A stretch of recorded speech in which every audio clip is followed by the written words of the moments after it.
Saudações, estimado amigo ouvinte, seja muito bem-vindo ao nosso espaço regular da Rádio Dia em Comentário Político com o Dr. Armando Vicente. Como vai, Dr. Armando? Bom dia, Rivaldo, eu vou bem. Bom dia, Claudino, Ana, bom dia. Bom dia, sobretudo, a todos os ouvintes da Rádio Dia. Muito obrigado por estar cá conosco mais uma vez neste espaço regular da Rádio Dia, um espaço de conversa descontraída à volta dos acontecimentos que chocam a sociedade cabo-verdiana. Sobre a mesa hoje temos alguns temas pertinentes, não é? Nomeadamente o governador e administradores do Banco de Cabo Verde, com aumentos salariais também, os médicos sem cobertura do INPS. Temos também a poluição sonora e falta de espaços verdes que dominam o período antes da Assembleia, da ordem do dia da Assembleia Municipal da Praia. Também alívio da dívida dos CIDs, liberta recursos para financiamento ambiental e transformação digital, segundo o Primeiro-Ministro. Também vamos dar um pequeno olhar sobre Nova Iorque, que acolhe a 5ª edição da Cabo Verde Investment Forum, que está a acontecer nos Estados Unidos. São temas pertinentes para hoje. Sim, são temas importantes sobre os quais vamos analisar, debater. Muito bem, entrando para o primeiro ponto que temos aqui sobre a mesa, Dr. Armando, o governador e administradores do Banco de Cabo Verde vão ter aumentos salariais. Qual o seu olhar sobre isso? Sim, segundo a informação publicada no jornal A Nação, é que o Banco de Cabo Verde, o governador e administradores vão ter um aumento salarial na ordem de 17% e 18,4% respectivamente. Bem, nesse quesito eu relembro o estudo da introdução à administração, um autor americano, Lawrence Peter, que até certo ponto traz a sátira da administração. É o princípio de Peter a ter validade em Cabo Verde, porque o Oscar Santos, ex-presidente da Câmara Municipal da Praia, perdeu eleições e hoje ganha 3 vezes mais o presidente da Câmara da Praia como governador. Ele hoje ganha 3 vezes mais que o presidente da Câmara. Portanto, é o princípio de Peter, que diz que quanto mais você é incompetente, mais você sobe na hierarquia, na escada das organizações. O salário base do governador do Banco de Cabo Verde, segundo a informação publicada, saiu de 335 mil escudos para 391 mil escudos, um aumento de 17%. Se você considerar que o novo salário do governador do Banco de Cabo Verde, que agora é de 391 mil, que vai retroagir a janeiro. Esse aumento tem efeito retroativo a janeiro. Portanto, é um balúrdio, uma fortuna que o governador do Banco de Cabo Verde vai ganhar. 391 mil escudos, que será acrescido de 15 mil escudos, mais 15 mil escudos de abono de comunicação, mais um subsídio de representação de 39 mil escudos, mais ainda o subsídio de Natal e o subsídio de férias, que se forem rateados por os 12 meses, então o governador, aliás, do Banco de Cabo Verde passa a ter um salário mensal de 510 mil escudos.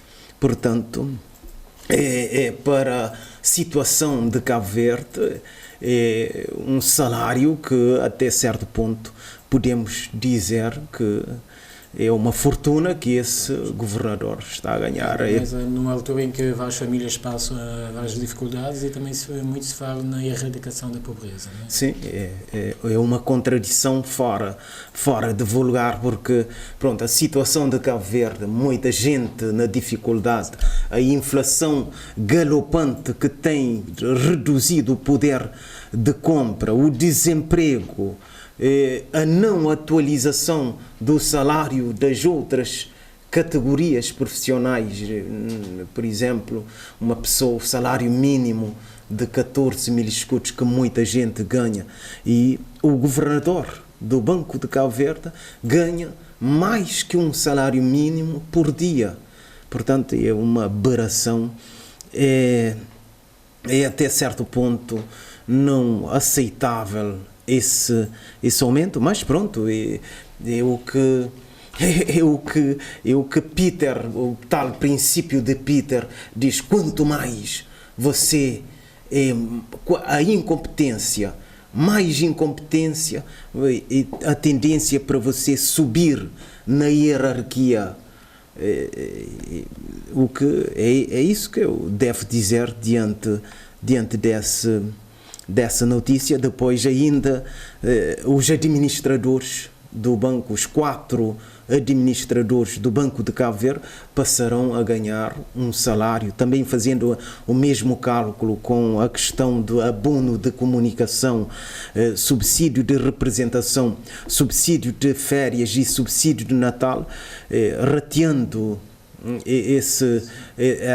por exemplo, rateando por 12 meses o subsídio de Natal e subsídio de férias, um administrador do Banco de Cabo Verde passa a ter quase 450, perto de 447 mil escudos, podemos dizer, arredondar por 450 mil escudos.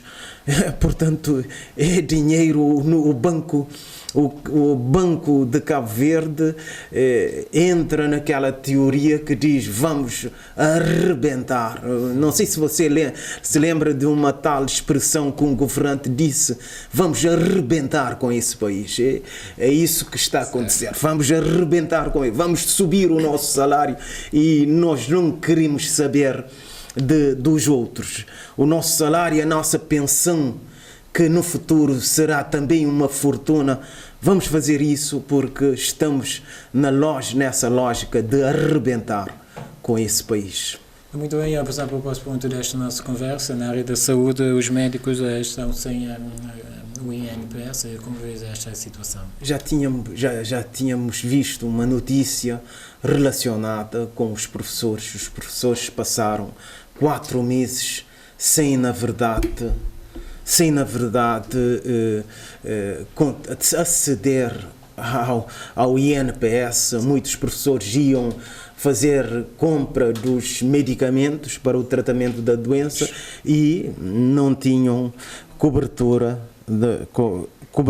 com a questão do INPS. Agora são os médicos. Portanto, o INPS cada vez mais tem prestado um péssimo serviço à comunidade. O cidadão desconta logo à partida na boca do cofre. Ao receber o INPS, toma o dinheiro. Depois, no momento de responder às necessidades das pessoas, pessoas que têm família, filhos, esposas e demais ente querido, numa situação de dificuldade da doença, vai a uma farmácia, não consegue aceder à compra dos medicamentos. Portanto, já tinha acontecido com os professores, agora com os médicos, mostra claramente que, na verdade, o INPS tem prestado um serviço de baixa qualidade com os utentes. E os sindicatos, o que têm a fazer em relação a esta questão? Os sindicatos têm muita coisa a fazer. Aqui nessa questão, a ordem dos médicos, o bastonário Danielson Veiga, diz que está atrás do Ministério da saúde para procurar resolver esse problema. Mas os sindicatos também têm uma palavra a dizer. Agora, o certo é que também os sindicatos têm demonstrado alguma fraqueza na defesa do interesse dos trabalhadores. Quando um sindicato, às vezes, até certo ponto, parece ser o prolongamento dos partidos políticos, a defesa dos direitos dos trabalhadores, até certo ponto, fica um pouco menos forte. E isso, na verdade, tem prejudicado os sindicatos, a imagem dos sindicatos e a defesa dos direitos dos trabalhadores. Esperemos que, na verdade, essa questão da falta de cobertura do INPS para com os médicos seja o mais rapidamente resolvido, esse problema. Muito bem, esta questão leva à desmotivação e temos estado a ver vários profissionais de qualidade a saírem para o estrangeiro à procura de melhores condições. Não é? Sim, os professores, por exemplo, há uma fuga de quadros em Cabo Verde, por causa dessa não diretamente relacionada com essa questão do INPS. Por exemplo, a perda do poder de compra, o salário vai ficar com menos força automaticamente se você conseguir um trabalho no estrangeiro. Você vai e muito diferente do pensamento do Sr. Primeiro-Ministro, do Dr. Ulisses Correia e Silva, que diz que a imigração é um ativo. Isso claramente que é um paradoxo, porque na verdade, já tínhamos dito isso, na verdade a pessoa quer estar no seu país juntamente com os seus familiares, amigos. Portanto, enquanto perdurar essa política económica que não leva em conta a perda do poder de compra dos trabalhadores, a única saída vai ser a imigração, a fuga de quadros. Os professores, segundo a informação, os professores, polícias e demais quadros têm ido de férias e procuram um trabalho no estrangeiro e não regressam a Cabo Verde. Muito bem, doutor Armando, passando para o próximo ponto desta nossa conversa, vamos falar um pouco do saneamento, não é? Saneamento, poluição sonora e também a falta de espaços verdes são as maiores preocupações daqui da capital, não é? Sim, são a situação da poluição sonora, a falta de espaços verdes, na verdade, são problemas que afetam a cidade da Praia. Nessa matéria trazida à tona pelo Santiago Magazine, chama a questão do Campo da Bolha.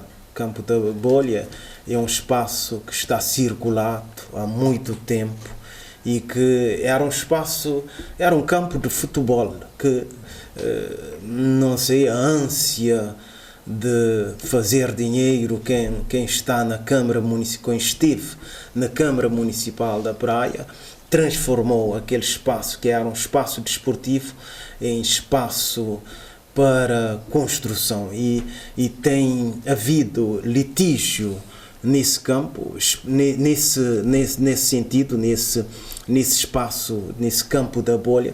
Esperemos que o atual poder autárquico, até certo ponto, consiga resolver esse diferendo, reavendo aquele espaço como um espaço desportivo, porque, na verdade, a ânsia do dinheiro tem transformado espaços desportivos, espaços de lazer, em áreas de construção. Depois, a mesma matéria traz a questão da problemática dos cães vadios, também um outro problema da cidade da Praia, a insegurança que na verdade tem afetado. E a insegurança, até certo ponto, não é, não é coisa que está, não é da competência da Câmara Municipal da Praia. A insegurança tem a ver com o governo que tem contratado e recrutado mais polícias, mais agentes, mas do meu ponto de vista, a questão da insegurança, eu levo a questão para um princípio da economia que é chamado de lei de rendimento decrescente.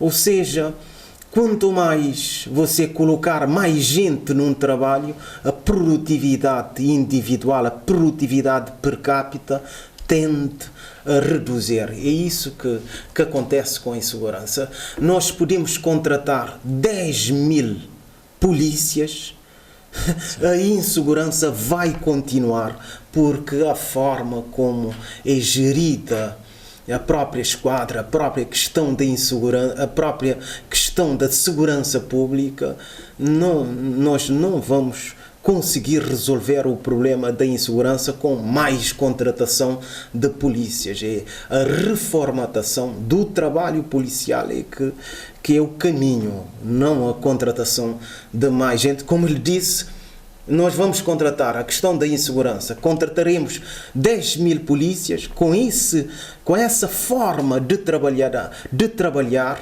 continuaremos com a insegurança. É só você sair na rua e ver se você encontra algum polícia a fazer o trabalho de fiscalização da ordem. Não encontra. Os polícias estão. Depois, ainda dentro dessa matéria, vem a questão do Estatuto Especial para a Cidade da Praia. Estatuto Especial para a Cidade da Praia não depende da autarquia, dos representantes, dos deputados municipais, mas depende da Assembleia Nacional, os 2/3 dos deputados que terão de votar a favor desse tal Estatuto Especial para a Praia. Depois, a requalificação das ruas é um outro problema. Nós temos aqui na Praia, sobretudo, temos violação da questão urbanística, dos planos urbanísticos. Por isso é que, na verdade, temos problemas de requalificação das ruas, porque quando uma cidade é desenhada, um político entra, a cidade é desenhada com base em questões técnicas, um político entra e depois faz alteração no plano e isso depois leva a essa questão, a essa necessidade de requalificação das ruas, problema de drenagem na cidade da Praia, problemas de habitação, entre outros, a questão também da falta de espaço verde. Veja o farol, o largo do farol aí, devia ser um espaço verde, mas com certeza que a ânsia de ganhar dinheiro já é aquele espaço que é um espaço plano, numa orla marítima, que provavelmente, pensando no interesse público, devia ser um espaço como Cruz de Papa. Mas não vai ser, porque com certeza que já há um projeto urbanístico para ocupar com hotéis ou coisa assim parecida. Portanto, o cidadão da praia, na lógica do que aconteceu com Palmarejo, que tinha 7 praças, espaços verdes, e hoje não tem nenhum espaço verde. É essa lógica que tem imperado. Depois, a questão da ocupação das orlas marítimas continua, apesar de os atuais dirigentes da Câmara Municipal da Praia terem feito campanha sobre a questão da ocupação das orlas marítimas, mas é o paradoxo, é a contradição. Você, quando está fora do poder, você critica uma coisa, chegando ao poder você faz pior do que a pessoa que você criticava. Portanto, essa questão de saneamento, falta de espaço verde na cidade da Praia ainda são problemas que o cidadão, que os munícipes da Praia vão ter que aguentar. Entretanto, a praia poderia estar melhor, não é? Porque tem potencialidades. A praia tem potencialidades, é só ver, você pode requalificar alguns lugares, há espaços abertos que se houver vontade política, esses espaços poderiam ser transformados em áreas abertas e daria ao cidadão da praia mais qualidade de vida.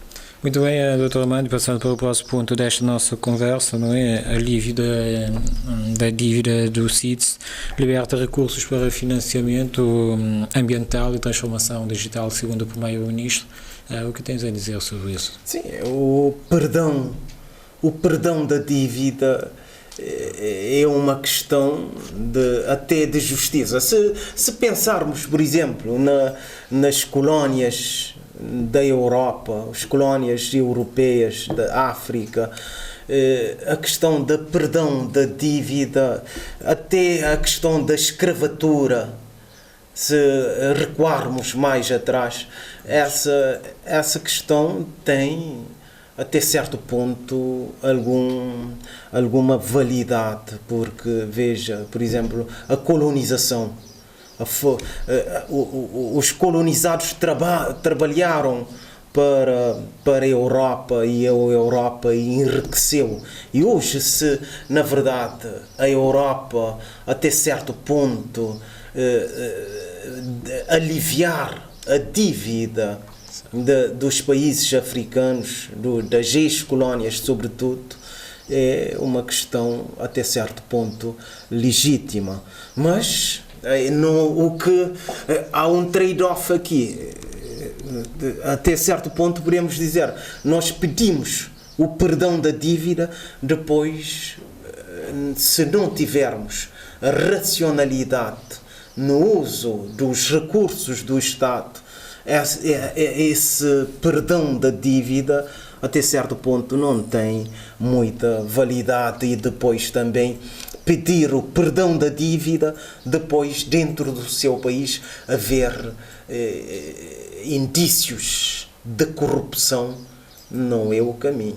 Então é preciso agirmos de tal sorte que usemos os recursos públicos com racionalidade e combater a corrupção, depois pedirmos o alívio, o perdão da dívida. É esse jogo que temos que fazer.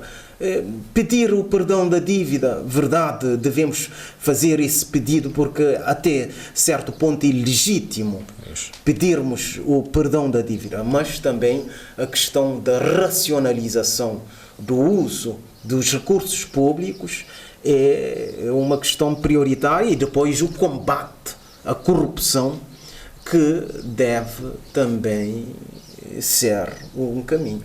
Portanto, o Ulisses Correia Silva aponta ainda para a necessidade de maior financiamento. Qual é o seu olhar sobre isso?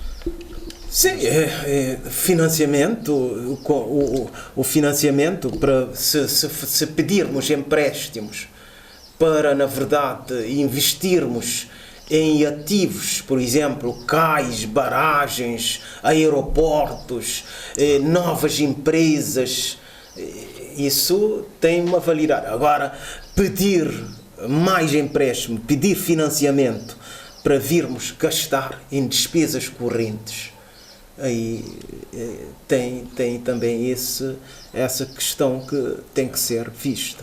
Muito bem, passando para o próximo ponto desta nossa conversa, Dr. Armando. A Nova Iorque recebe a 5ª edição do Cabo Verde Investment Forum. Qual é o seu olhar sobre isso? Esse fórum já vai na quinta edição. Na quinta edição. Já está na 5ª edição e nós não vemos nada acontecer. O fórum em Cabo Verde, a tendência é para fazer fóruns e mais fóruns, mas o que é que de novo temos visto? Infelizmente, o impacto desses fóruns que são feitos e que até certo ponto gastam balúrdio de dinheiro público, até certo ponto o reflexo tem sido nulo. Não traz ganhos. sim, os ganhos têm sido nulos, porque, veja, você faz um fórum para trazer mais investidores e nós não vemos muita coisa a acontecer em Cabo Verde. Tem chegado investimentos na área do turismo, mas o turismo, até certo ponto, não é o caminho para desenvolvimento de Cabo Verde. Nós esperávamos, por exemplo, que se fizesse fóruns para trazer mais investidores, sobretudo investidores americanos, por exemplo, para investir na energia, na produção de energia limpa, na produção de água para agricultura, mais barcos de pescas, explorar o mar, a economia azul. Portanto, são esses, seriam esses o caminho que devíamos percorrer, mas pronto, o que temos visto esses fóruns para trazer mais investimento na área do turismo, o que até certo ponto não é, a longo prazo, não é o caminho para o desenvolvimento de Cabo Verde. Portanto, a Guiné-Bissau, a Dr. Armando, celebra 50 anos de independência já no dia 24 de setembro. Como vês o seu desenvolvimento nesses 50 anos? Guiné-Bissau é um caso à parte, é um país que tem tido sempre avanços e recuos, golpes de Estado, mas um dia eu penso que a Guiné-Bissau, muito diferente de Cabo Verde, que tem andado numa paz, mas que até certo ponto uma paz de guerra fria, porque o estado de coisa em Cabo Verde não vai até certo ponto, pode haver alguma coisa que mude totalmente o estado de Cabo Verde. Guiné-Bissau, ao contrário disso, tem havido problemas, mas eu penso que a longo prazo Guiné-Bissau há de reencontrar-se e será um grande país africano. Tem havido conflito. Por que tem havido conflito? Porque eles não aceitam passivamente uma governação, por exemplo, que faz com que uns tenham muita coisa e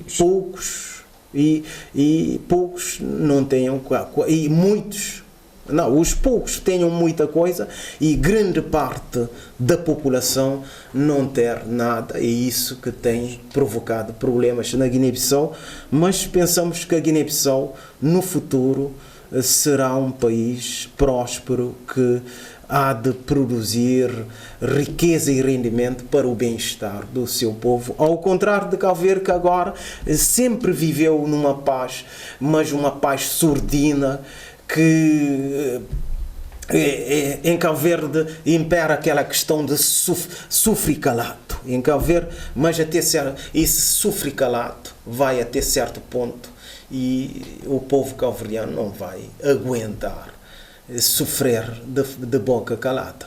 Vinha para o último ponto desta nossa conversa, Dr. Armando. A seleção da Cabo Verde de futebol feminino vai jogar hoje o primeiro jogo da qualificação para o Campeonato Africano das Nações.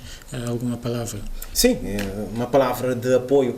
Eu, sinceramente, depois de ver o Campeonato Mundial do futebol das mulheres, eu sinceramente fiquei a gostar muito da competição. Esperemos que as meninas de Cabo Verde façam uma boa partida e que ganhem essa partida. Muito obrigado, Dr. Armando, por estar cá connosco. Foram temas pertinentes hoje, não é? Foram temas pertinentes. Muito obrigado, Rivaldo. Obrigado, Claudino Ana. E muito obrigado, sobretudo, aos ouvintes da Rádio Dia. Muito obrigado, caro amigo ouvinte, por estar cá connosco neste espaço singular da Rádio Dia, em comentário político com o Dr. Armando Vicente.